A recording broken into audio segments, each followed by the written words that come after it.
اللہ الرحمن الرحیم۔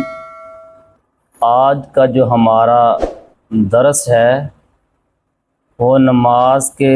مکروہات کا بیان۔ جان بوجھ کر کسی واجب کو ترک کرنا،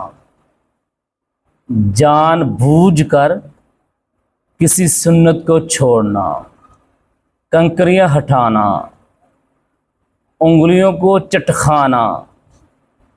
انگلیوں کو ایک دوسرے میں داخل کرنا، کوک پر ہاتھ رکھنا، گردن ادھر ادھر موڑنا، کتے کی طرح بیٹھنا، دونوں بازو کو بچھانا،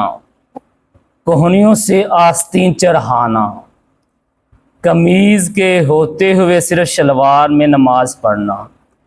اشارے سے سلام کا جواب دینا، چار زانو بیٹھنا، کپڑے لٹکانا، کپڑوں کو اپنے دائیں بغل کے نیچے سے نکالنا، کپڑے کے دونوں کناروں کا بائیں موڈے پر ڈالنا، قیام کی حالت کے علاوہ قرات کرنا، اور تمام نمازوں میں دوسری رکعت کو پہلی سے لمبا کرنا، فرض کی ایک رکعت میں ایک سورت کو بار بار پڑھنا، خوشبو سونگھنا، کپڑے سے ہوا کرنا، پنکھے سے ہوا کرنا، ہاتھوں کی انگلیوں کو قبلہ سے پھیرنا، پاؤں کی انگلیوں کو قبلہ سے پھیرنا، رکوع کی حالت میں ہاتھوں گھٹنوں پہ نہ رکھنا، جمائی لینا، آنکھوں کو بند کرنا، آنکھوں کو آسمان کی طرف اٹھانا، عمل قلیل کرنا، ناک اور منہ کو چھپانا، منہ میں کوئی ایسی چیز رکھنا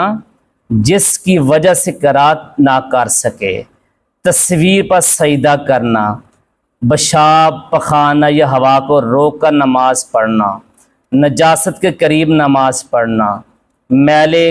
کچیلے کپڑوں میں نماز پڑھنا، کھانا حاضر ہوتے ہوئے بھی دل کے اندر خیال کرنا، اس کے علاوہ آیات اور تسبیحات کو ہاتھوں پہ شمار کرنا،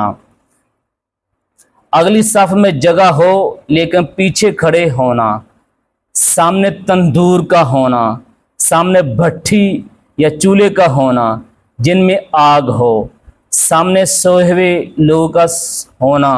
پیشانی سے مٹی کو صاف کرنا۔ اللہ کی بارگاہ میں دعا ہے کہ آپ کو بھی مجھے بھی اس پر عمل کرنے کی توفیق عطا فرمائے۔